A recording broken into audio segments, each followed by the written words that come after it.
as Russia's supply chain is under constant strain as Ukraine keeps on wearing down this.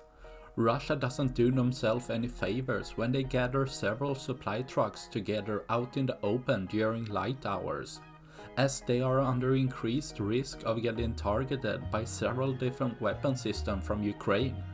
This time the Ukrainian drone army, particularly from the Shadow unit, found multiple supply trucks which they could strike. This helps to weaken Russia's supply chain and destroy Russian resources by taking out one after another of Russia's supply trucks, leaving less for tomorrow.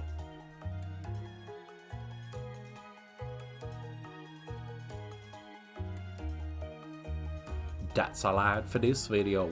Please like and subscribe for more. Thanks for watching. Bye.